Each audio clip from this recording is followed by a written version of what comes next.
Alhamdulillahirrabbilalamin wassalatu wassalamu ala asyrafil anbiya'i wal mursalin wa ala alihi wa sahbihi ajma'in. Rabbi syrah li sadri wa yassir li amri wahlul 'uqdatam min lisani yafqahu qawli, amma ba'. Assalamualaikum warahmatullahi wabarakatuh. Di subuh pagi yang mulia ini, pagi Ahad, saya ingin menyampaikan satu tazkirah, iaitu marilah sama-sama kita memiliki jiwa yang merdeka. Firman Allah Subhanahu wa taala dalam surah An-Nazi'at, A'udzubillahi minasyaitonir rajim. Wa amma man khafa maqama rabbih wa nahan nafsa 'anil hawa fa innal jannata hiyal ma'wa.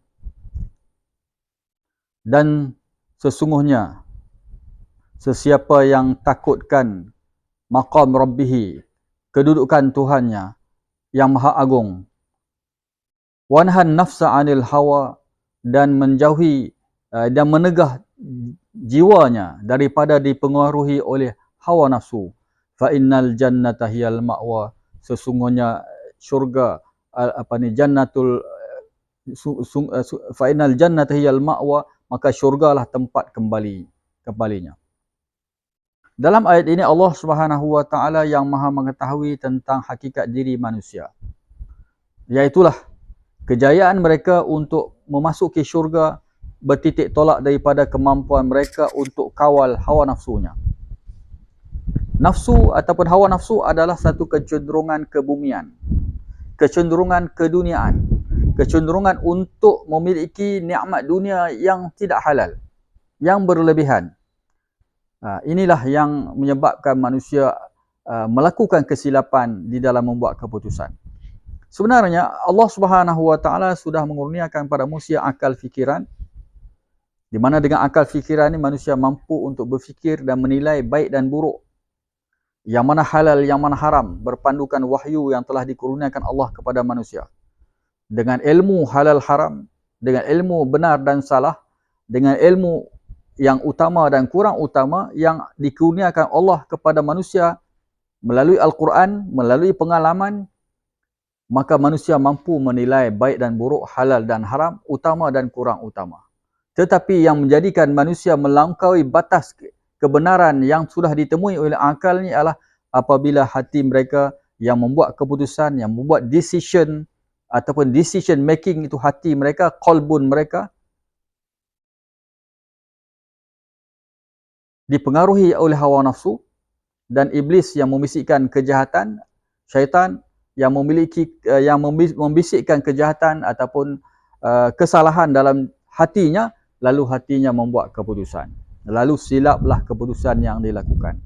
Akibatnya kemungkinan mereka akan terjebak dengan kemungkaran-kemungkaran di dunia yang menyebabkan mereka dihukum di dunia ataupun menerima musibah kehidupan mereka di dunia, dan di akhirat mereka juga akan diazab oleh Allah kalau mereka tidak bertaubat kepada Allah Subhanahu wa taala.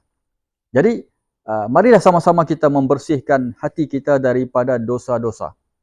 Sebab itulah Allah Subhanahu wa taala mengutuskan Nabi sallallahu alaihi wasallam, antara peranan baginda ialah liyuzakkihim, untuk mentazkiyah, untuk membersihkan jiwa manusia daripada kotoran-kotoran dosa akibat daripada kejahilan yang lalu, melakukan kesalahan disebabkan kejahilan, walaupun ia merupakan sesuatu dosa yang tidak dikira oleh Allah Subhanahu wa taala, tetapi dia tetap memberi kesan kepada jiwa manusia.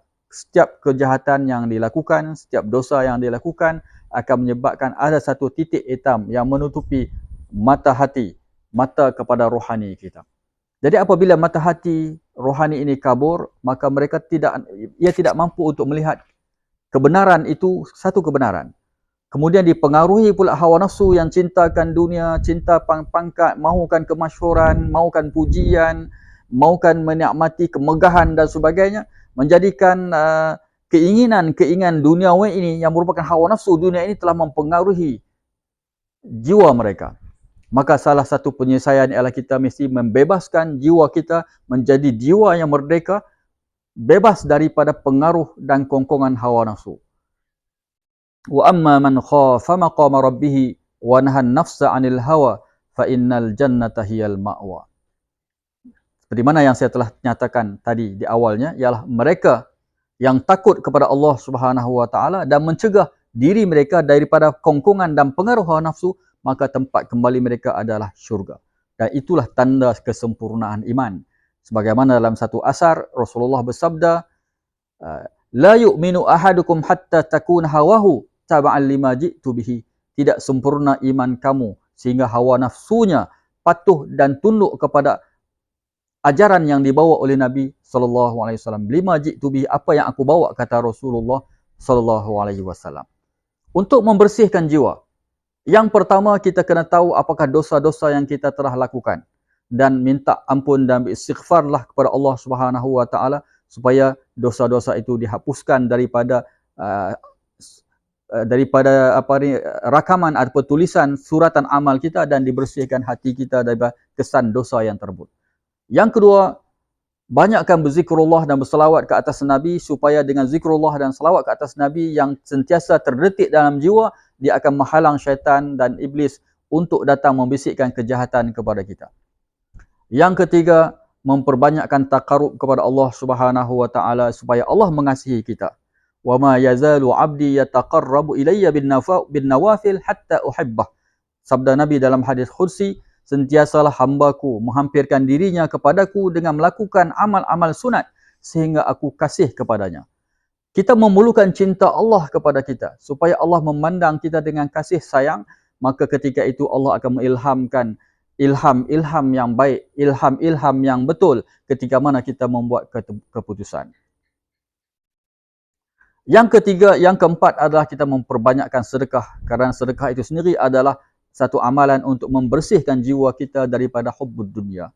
Kerana hawa nafsu yang cintakan dunia merupakan perangkap yang menghalang kita daripada bertakaruk kepada Allah, daripada membuat kebaikan, daripada menjadi asbab membawa rahmat Allah Subhanahu wa taala kepada manusia. Kerana tanggungjawab kita sebagai umat Nabi Muhammad sallallahu alaihi wasallam ialah sentiasa memastikan perkataan kita, perbuatan kita, tindak tanduk kita, apa yang kita lakukan yang akan menjelma daripada itu adalah kerahmatan.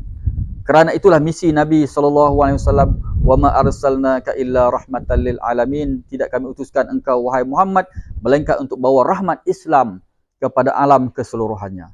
Dengan kesejahteraan diri manusia yang beriman kepada Allah Subhanahu wa taala, yang penuh ketakwaan kepada Allah taala akan membimbing mereka, mendorong mereka menjadi manusia yang terbaik, yang saleh, yang dicemburui oleh para malaikat.